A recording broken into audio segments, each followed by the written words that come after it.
Magandang araw sa mga nanonood. Ako ay si Paul Edward N. Alfonso sa seksyon ng BI313 at nandito ako ngayon para ipakilala ang aking sarili.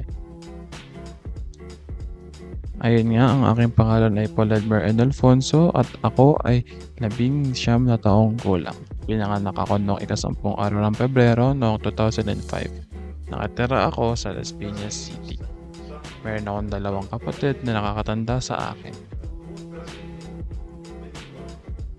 Ako ay nagsimula mag-aral sa St. Joseph's Academy noong 2009 hanggang 2022, mula nursery hanggang high school. Dito rin nag-aral ang aking dalawang kapatid. Sa FEU Alabang naman ako nag-aral ng senior high school noong 2022 hanggang 2024. Napili kong kurso ay STEM Health Allied. Noong panahon na ito, ako ay nagdududa kung aviation ba o nursing ang aking kukunin. At sa dulo, nursing ang aking napili. Ngayong college, sa DLSCD naman ako nag-aaral. At ngayon, ang aking kurso ay Information Technology. At bakit hindi nursing? Bandang dulo ng aking senior high school, naisip ko na lang maging cybersecurity manager o IT manager na lang bilang ang aking trabaho. Dito rin nag-aral ang aking dalawang kapatid.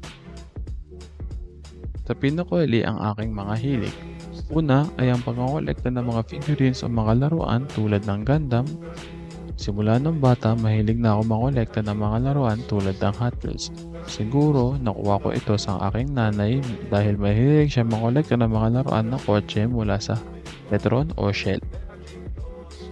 Pangalawa ay ang pagkuha ng mga litrato o photography. Nahiligan ko ito dahil noong bata ako meron kaming Nikon na DSLR at pinaglalaroan ko ito noong bata ako. Kaya ko ito nagustuhan. Ang pinakahuli ay ang volleyball. Kasama ako sa volleyball team ng CICS Intertep Games. Nahiligan ko ang laro na ito noong bandang high school ako at naglalaro ako dahil masaya ito. Balak ko rin mas magaling at mas maging mahusay sa laro na ito. At dito nagtatapos ang aking video. Sana mas nakilala niyo ako at maraming salamat sa panonood.